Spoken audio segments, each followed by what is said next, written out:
Saving money is a lifelong journey, so as you become older and your income increases, your savings goals should also evolve. Now, many experts recommend saving between 10 and 20% of your income, split however you choose between personal savings, retirement, and other investments. But while this might seem like a lot, it's not necessarily impossible if you have a well thought out plan. So today we're looking at how much you could aim to save in your 20s, your 30s, and your 40s, keeping in mind that this is only a guide, so these are not hard or fast rules. Now, our 20s are all about finding independence, but unfortunately, struggle is a word that many 20-something adults know too well. But although you might not have much money throughout this decade, it's still a prime time to set the stage for a financially stable future, and saving money will be a big part of that. Since the goal is to save between 10 and 20% of your income, you can make it a goal to save at least 10% of what you earn by the end of your 20s. Now, understandably, this is not always the easiest thing to do, especially if you're also juggling student loan debt, or if you have an entry-level position, or if you're just not used to saving money. So don't think that you have to jump into saving 10% right from the beginning. Now, if it's something that you can do, great, but if not, start with what you have. With that being said, you can ease into saving money by setting a goal to save 5% of your income by age 25. So if you're earning $40,000 a year, that's $2,000 annually, or about $41.50 a week. And as your income increases, you should gradually increase your savings rate. And a great rule of thumb is to increase it by at least 1% each year. So if you start off with 5% at age 25, the next year you can aim to save 6% and then 7% and so on. And if you continue to do this year after year, by age 30, you'll be saving 10%. If it's feasible, consider living at home with your parents for a few extra years. And I know some of you might not want to hear this, and for some people this isn't even an option. But if it is, this can drastically reduce your living expenses, allowing you to save more. Likewise, you might consider a roommate situation, even if you don't necessarily need one. Also, make sure that you budget wisely. According to a 2022 Fidelity Mindset survey, 57% of adults between the ages of 18 and 44 dreaded the thought of budgeting, and another 54% felt it's easier to follow a strict food diet than a monthly budget. But here's the thing about budgeting.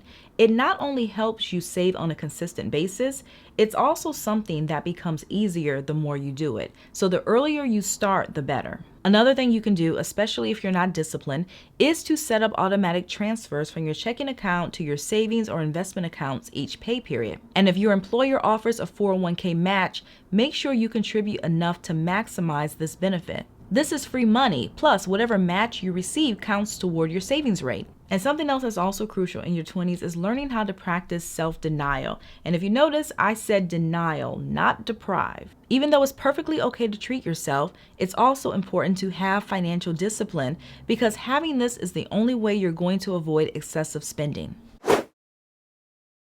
Now, in our 30s, saving money can become even more challenging.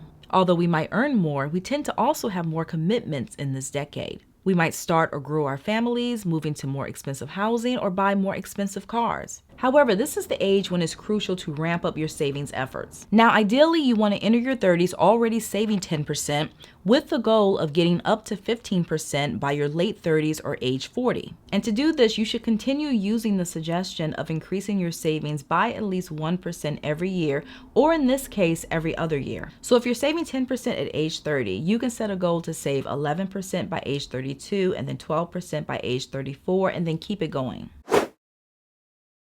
And one thing that can really make it easier to save in your 30s is to recognize lifestyle creep. And if you don't know, lifestyle creep involves spending more as you earn more, and not because you're fulfilling a need, but rather you're spending more just because you can. And a common example of this is living in a home that's perfectly adequate for you or your family, yet every time your income increases, you're always on the hunt for something bigger. Another thing that will help you save in your 30s is to only continue your education when absolutely necessary. Furthering your education can open doors, but it's so important to also count the costs, because spending too much in this area can be a huge financial trap, especially if it leads to excessive debt without any significant increase in earning potential. So in other words, don't get into a habit of continuing your education just because, especially if you're relying on loans. You need to carefully weigh the pros and cons and seriously consider the return on investment in terms of income potential and opportunities. Saving in your 30s also becomes easier when you have a realistic family budget.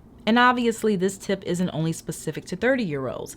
However, as you take on more financial commitments, it's even more important to have a well-structured budget for family expenses. Financially, there's a lot of moving parts once you add in spouses and children, and a budget can provide a clear picture of the family's financial health. It can help ensure that you're allocating enough money to essentials while also saving for emergencies and future goals.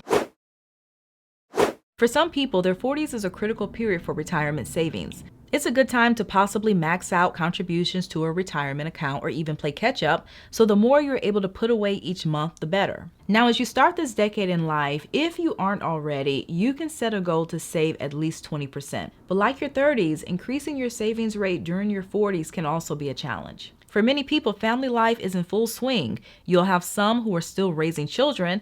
Meanwhile, others are preparing to send a child off to college, so they're juggling new financial responsibilities such as paying for tuition.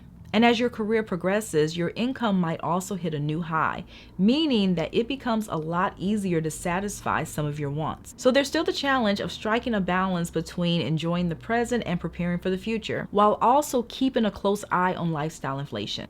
In addition, health issues can become more frequent in your 40s, leading to increased medical expenses for both you and your family. And some people in their 40s might care for aging parents or grandparents, which can also be financially demanding. As your financial demands increase, it's so vital to review and update your budget on a regular basis to ensure you're allocating resources efficiently. Another thing that's key in your 40s is to be realistic about what you can and cannot do. And with that being said, you might have to reconsider your approach to your child's higher education. While every parent wants to provide the best for their children, it's also essential to weigh the financial impact of funding your child's college education. If you haven't saved enough for retirement, or if you haven't started saving at all, you might have to scale back on paying for education expenses. The reality is, there are plenty of ways to pay for college, but there's no loan or grant for retirement. And if you're struggling in this area or you really don't know what to do, it might help to sit down and speak with a financial advisor, because they can tailor a plan that can help balance all of your financial priorities, whether it's saving for retirement, education, or both. And finally, another thing that can help you save money in your 40s is to downsize if necessary and if it makes sense. If your older kids have moved out and you find yourself with more space than you need, smaller homes often come with lower costs, which can free up funds for your retirement savings and other financial goals.